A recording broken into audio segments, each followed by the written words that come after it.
Ladies, gentlemen, and especially you, gentlemen, let's talk truth for a minute. You've been told your whole life that marriage is the ultimate prize, the golden finish line, the happily ever after. But here's the plot twist nobody warned you about. Dear men, you'll lose if you get married, for this one reason. Now before you roll your eyes or clutch your pearls, hear me out. This isn't a roast, it's not a rant. It's a wake-up call, because the truth is harsh, and I'm not here to sugarcoat it. I'm here to pull back the curtain and tell you why the game you think you're winning is rigged. From a young age, men are taught that settling down, getting married, and starting a family is the natural trajectory of a successful life. It's sold as the hallmark of maturity and the symbol of having made it. But what often goes unspoken is the extent of freedom that is quietly, almost invisibly, surrendered the moment a man says I do.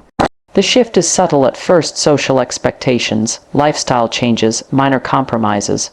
But over time, these seemingly small adjustments accumulate into a larger, heavier reality. Responsibility, obligation, and duty that a man often didn't fully choose for himself. Before marriage, a man controls his time. He chooses how he spends his evenings, where he travels, how he spends his money, and how he navigates his personal growth.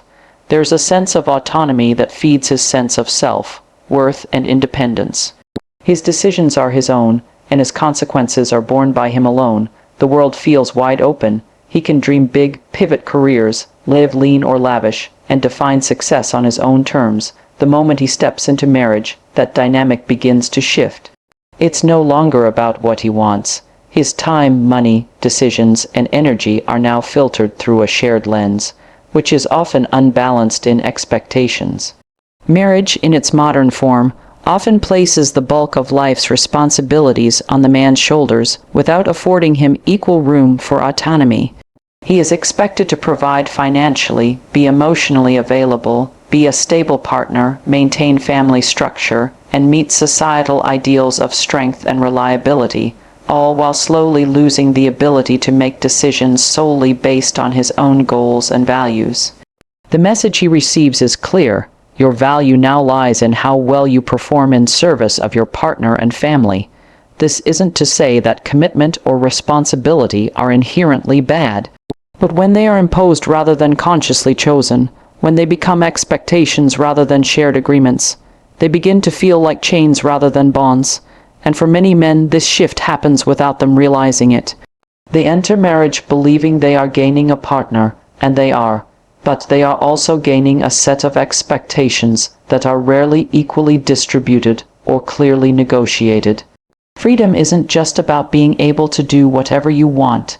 It's about having the ability to define your path, to take risks, and to live in alignment with your values. Many married men find that over time, they no longer have the space to take those risks. They stay in jobs they hate because their income is crucial to maintaining a lifestyle. They suppress personal goals that might disrupt family routines. They compromise on dreams that feel too selfish or too impractical.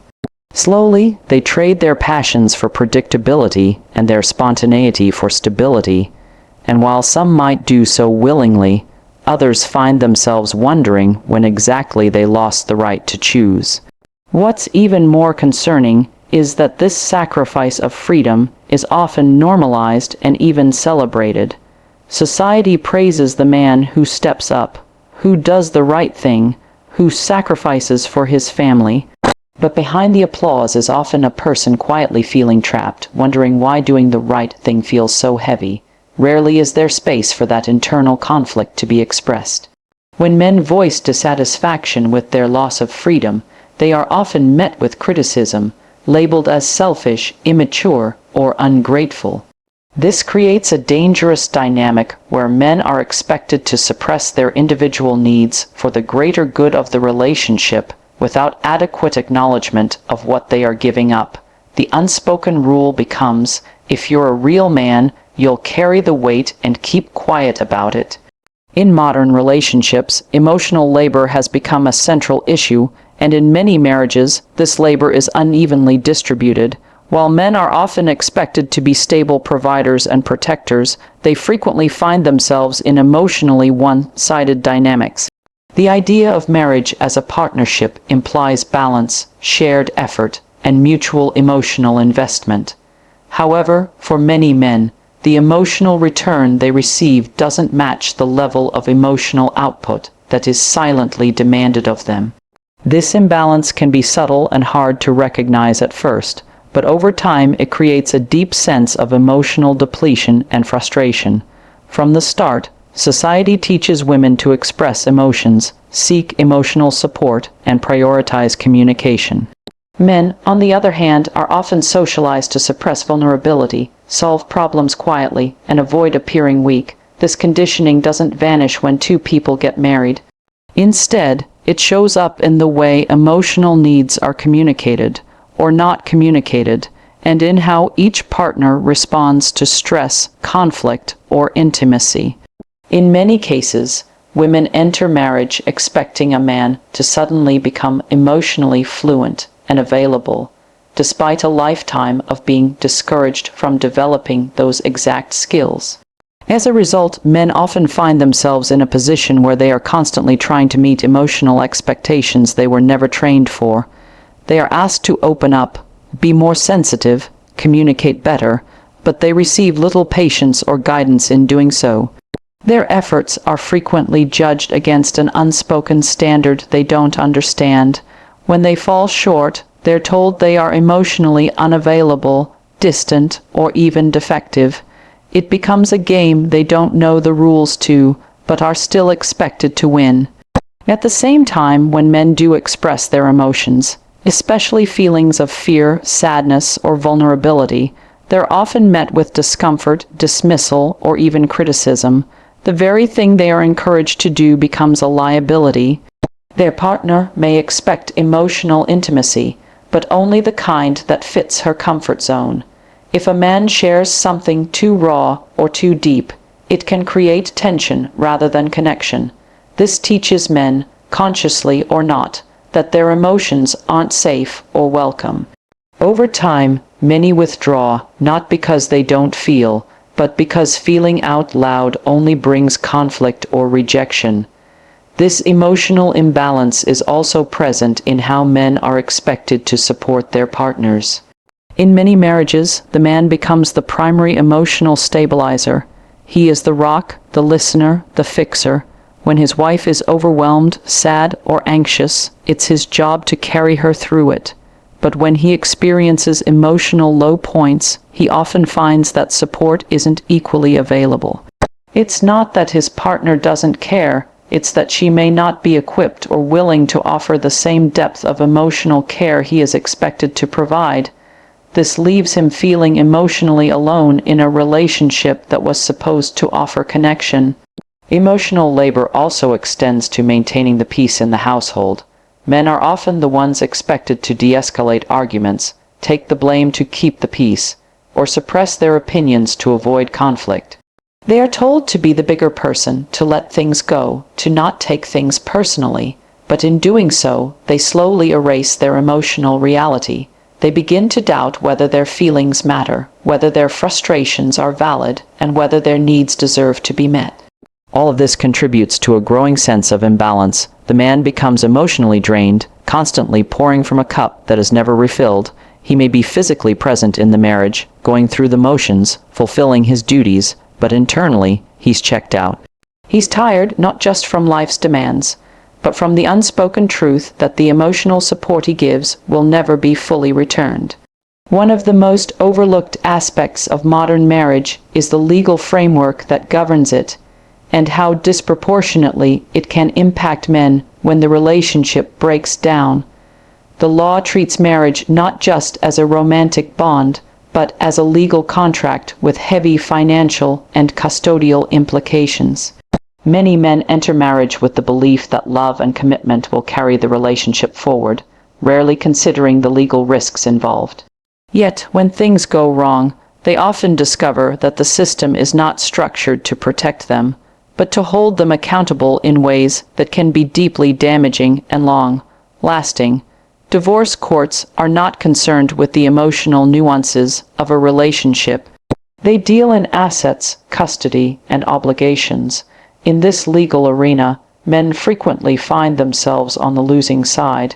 The assumption still exists in many family courts that the woman is the primary caregiver and the man is the primary provider.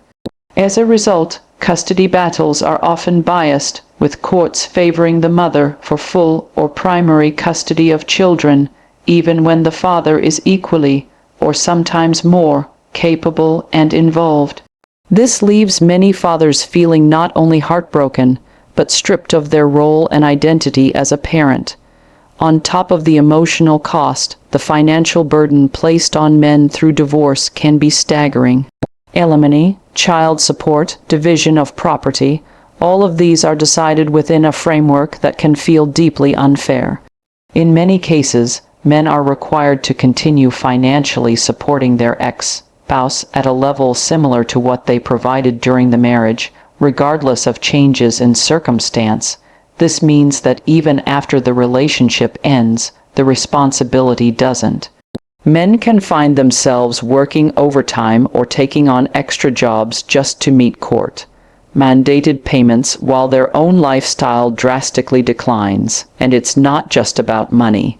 There's also a reputational and psychological toll that comes with navigating a legal system that often paints men as the default aggressor or wrongdoer in divorce cases.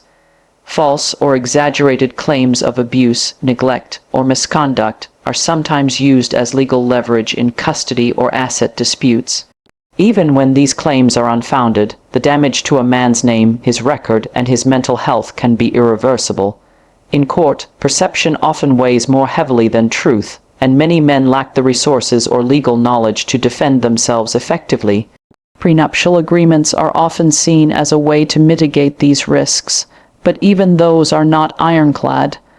Courts have the authority to override certain clauses if they are deemed unfair or if circumstances have changed significantly. So even when a man takes steps to protect himself before marriage, there is no guarantee that those protections will hold. The system is designed to prioritize what it calls fairness and equity, but in practice, that often translates to redistributing the man's assets and responsibilities in a way that leaves him with less freedom, less access to his children, and fewer financial resources to rebuild his life. Men are often discouraged from speaking openly about this reality. Doing so is labeled bitter, resentful, or misogynistic.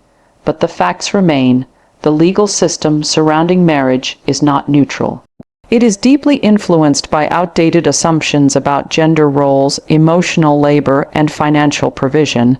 These assumptions create a legal playing field that many men don't realize is slanted until it's too late. They enter marriage thinking of it as a romantic commitment, not a binding contract with potential long-term consequences. And when the relationship ends, they are left facing a system that sees them not as equal partners, but as payers, visitors, and defendants. There is a silent pressure placed on men in marriage that often goes unacknowledged, even by the people closest to them. From the very beginning, men are taught that their primary value lies in what they can provide. Not just financially, but in terms of stability, decision-making, protection, and leadership. This idea becomes even more magnified once a man enters marriage. The unspoken agreement becomes clear. He must provide endlessly and do so without complaint, without recognition, and often without any reciprocation beyond the baseline of expectation. Men are expected to carry the load, pay the bills, fix the broken things, plan for the future, manage crises, and keep the emotional and physical environment stable. If anything goes wrong, it's on his shoulders. If there's a financial issue, the blame is often pointed toward his career or spending habits.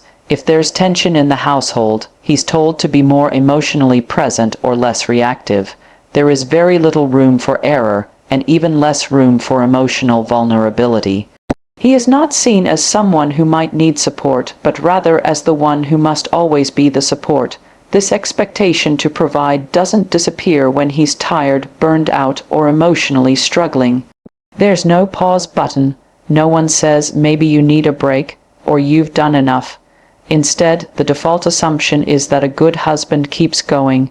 He pushes through, he holds it together, and if he does falter, he risks being seen as weak, unreliable, or failing to meet his role. The burden is constant, yet the acknowledgement is minimal. He is often invisible in his own efforts. The problem is not in the act of providing. Many men are proud to support their families. The issue lies in the lack of balance. He may be giving his time, money, emotional energy, and physical labor, but what does he get in return? Often, it's just the pressure to maintain that same level of output indefinitely. Appreciation becomes transactional or fleeting.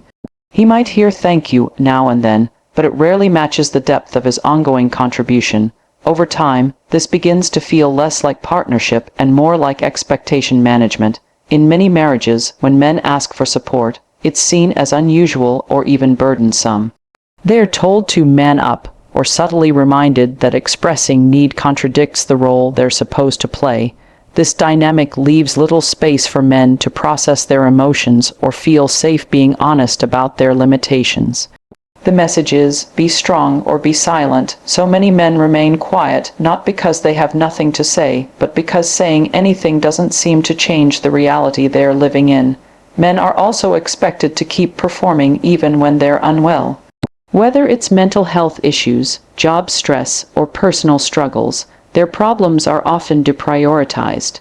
They're expected to absorb everything and keep functioning at full capacity. And because they're socialized not to complain, they internalize the idea that their value is conditional on their ability to keep producing. If they can't provide, they fear they'll lose respect, love, or even the relationship itself. This kind of one-way giving becomes exhausting. It creates a deep emotional fatigue that isn't always visible, but is profoundly felt. Over time, it chips away at a man's sense of identity.